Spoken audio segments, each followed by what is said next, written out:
अभी हम 4 बजे लैंड हुए हैं यहाँ इन बसेस में, जो कि खुद एक्सपायर हो गई है। ये तो खुद एक्सपायर हुई बसेस है, हम इनमें ट्रैवल कैसे कर सकते हैं? ईरान और इजराइल के बीच युद्ध जैसे हालात बन चुके हैं। हर तरफ डर, तनाव का माहौल है।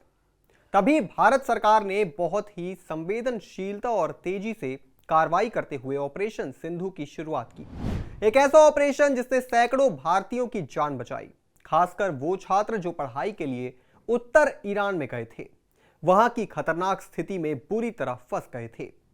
भारत सरकार ने न सिर्फ उनकी सुरक्षा सुनिश्चित की, बल्कि उन्हें सुरक्षित अपने देश वापस भी लाया।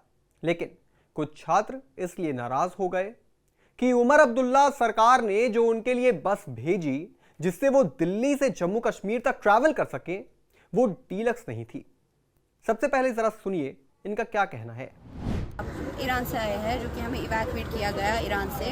अभी हम 4 बजे लैंड हुए हैं यहाँ, और हम बहुत थैंकफुल है गवर्नमेंट के, इंडियन एम्बेसी के, MEA की, सबका, जिन्होंने हमारी इस जर्नी को बहुत स्मूथ बनाया यहाँ तक। लेकिन जैसे ही हम इंडिया पहुँचे, दिल्ली एयरपोर्ट पहुँचे, उसके बाद हमें ये बसेस प्रोवाइड की गई है और बोल रहे हैं कश्मीर आप इसमें ट्रैवल करो, जो कि 20 घंटे का सफ़र है इन बसेस में, जो कि खुद एक्सपायर हो गई है। इन बसेस में हमें बोल रहे हैं ट्रैवल करो, हम ये डिजर्व नहीं करते। हम ऑलरेडी 5 दिन से ट्रैवल कर रहे हैं और हम इतने एग्जॉस्टेड और टायर्ड हैं, हम इनमें सफ़र नहीं कर सकते हैं। ये तो खुद एक्सपायर हुई बसेस है, हम इनमें ट्रैवल कैसे कर सकते हैं? हम प्लीज़ रिक्वेस्ट कर रहे हैं, हमें हमारा कुछ सोचिए, हमें कुछ एकोमोडेट कीजिए। इसके अलावा एक और छात्र ने उमर अब्दुल्ला सरकार को जमकर सुनाया। सुनिए। जी, मैं तो बस ये रिक्वेस्ट करना चाहती हूँ, क्योंकि डिमांड्स तो है नहीं, क्योंकि डिमांड्स करने लायक इन्होंने छोड़ा है नहीं। तो मैं बस यही रिक्वेस्ट करना चाहूँगी कि प्लीज़ और प्लीज़ हमारे लिए कुछ ऐसा ऑल्टरनेटिव ढूंढे, या तो हमें फ़िलहाल कहीं अकोमोडेट करें। हम यहाँ दर बदर भटक रहे हैं, कहीं हमें अकोमोडेट किया जाए, या हमें कुछ ऐसा ट्रांसपोर्ट सिस्टम प्रोवाइड किया जाए जिससे कि हम सेफली घर पहुँच सकें। मतलब कमाल की बात है, सरकार ने न सिर्फ उनकी जान बचाई, बल्कि उन्हें मुफ्त में ईरान से भारत लेकर आई और फिर दिल्ली से जम्मू तक पहुंचाने का भी पूरा इंतजाम किया। लेकिन अब वही छात्र सरकार से शिकायत कर रहे हैं कि उन्हें चार्टर्ड फ्लाइट क्यों नहीं मिली, या बस थोड़ी पुरानी क्यों थी। क्या यह सही है? सरकार ने आपकी जान बचाई, आपको एक पैसा नहीं देना पड़ा, और अब आप छोटी छोटी बातों पर सरकार की आलोचना कर रहे हैं। क्या जब देश को जरूरत पड़ेगी तो ऐसे लोग देश के लिए खड़े होंगे? ये छात्र मोदी सरकार की तारीफ कर रहे हैं, लेकिन जम्मू कश्मीर सरकार को लेकर बेहद नाराजगी जता रहे हैं। सवाल यह भी है कि आप ईरान जैसे तनावपूर्ण देश में पढ़ाई करने क्यों गए थे? इस मुश्किल समय में सरकार ने आपको सुरक्षित निकाल लिया, फिर सरकार को अपमानित करना, क्या यह सही है? यह वही सरकार है जिसने मुश्किल समय में आपकी जिंदगी बचाई, और अब आप उसी के खिलाफ बोल रहे हैं। सरकार को सिर्फ बस की क्वालिटी के लिए कटघरे में खड़ा किया जाना, यह कहां तक सही है?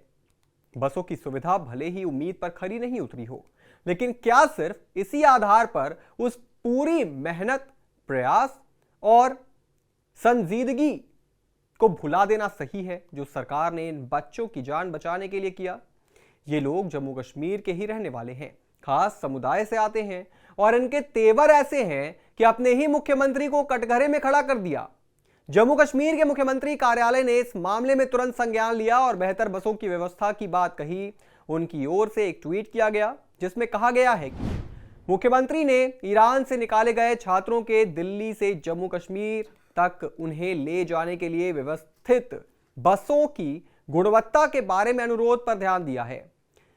रेजिडेंट कश्मीर को JKRTC के साथ समन्वय करने का काम सौंपा गया है, ताकि यह सुनिश्चित किया जा सके कि उचित डीलक्स बसों की व्यवस्था की जाए। हालांकि कुछ ऐसे भी छात्र और छात्राएं हैं जो जान बचाने के लिए मोदी सरकार की जमकर तारीफ कर रहे हैं। ईरान से आए हैं, जो कि हमें इवैक्यूएट किया गया ईरान से। अभी हम 4 बजे लैंड हुए हैं यहाँ, और हम बहुत थैंकफुल है गवर्नमेंट के, इंडियन एम्बेसी के, MEA की, सबका, जिन्होंने हमारी इस जर्नी को बहुत स्मूथ बनाया यहाँ तक। ईरान से आए हैं, जो कि हमें इवैक्यूएट किया गया ईरान से। अभी हम 4 बजे लैंड हुए हैं यहाँ, और हम बहुत थैंकफुल है गवर्नमेंट के, इंडियन एम्बेसी के, MEA की, सबका, जिन्होंने हमारी इस जर्नी को बहुत स्मूथ बनाया यहाँ तक। ईरान से आए हैं, जो कि हमें इवैक्यूएट किया गया ईरान से। अभी हम 4 बजे लैंड हुए हैं यहाँ, और हम बहुत थैंकफुल है गवर्नमेंट के, इंडियन एम्बेसी के, MEA के, सबका, जिन्होंने हमारी इस जर्नी को बहुत स्मूथ बनाया यहाँ तक। लेकिन ज्यादातर कश्मीर छात्रों की शिकायतें थम नहीं रही। आज जब देश की सरकार ने अपनी जिम्मेदारी बखूबी निभाई है, तब छात्रों का ये रवैया कहीं ना कहीं निराशाजनक और असंवेदनशील लगता है। ये बात समझने की जरूरत है कि ऐसे संकट के समय में सब कुछ परफेक्ट नहीं हो सकता, और थोड़ी बहुत असुविधा के बावजूद उमर अब्दुल्ला सरकार ने जो किया, उसके लिए इन छात्रों को उमर अब्दुल्ला सरकार की सराहना करनी चाहिए थी, धन्यवाद करना चाहिए था। मोदी सरकार और जम्मू कश्मीर की सरकार का मकसद सिर्फ उन्हें घर पहुंचाना नहीं था, बल्कि उन्हें जिंदगी लौटाना था, और वो काम उन्होंने पूरे समर्पण और ईमानदारी से किया। ऐसे में यह जरूरी है कि छात्र भी उस मदद को समझें और ग्रैटिट्यूड दिखाएं, न कि छोटे छोटे असुविधाओं को तूल देकर सरकार के उस पूरे प्रयास को कटघरे में खड़ा करें जिसने उन्हें मौत के मुंह से निकाला। यह सिर्फ बस की बात नहीं है, यह उस भावना की बात है जो देश ने अपने बच्चों के लिए दिखाई। जो छात्र सुरक्षित लौटे हैं, उन्हें यह भी भूलना नहीं चाहिए कि उनके पीछे एक पूरी मशीनरी दिन रात काम कर रही थी ताकि वो आज जिंदा अपने घर लौट सकें। इसलिए ऐसे समय में नाराज होने के बजाय ये वक्त सरकार का धन्यवाद करने का है, उनकी प्रशंसा करने का है, और ये समझने का है कि कभी कभी परिस्थितियों में थोड़ी बहुत कमी हो सकती है, लेकिन उसकी भरपाई नियत और मेहनत से की जाती है, जो सरकार ने बखूबी कर दिखाई है। इस पूरी खबर पर आप क्या सोचते हैं दोस्तों? कमेंट बॉक्स में जरूर लिखते जाइएगा। देश और दुनिया की तमाम बड़ी खबरों से जुड़े रहने के लिए आप देखते रहें आय ऑन भारत।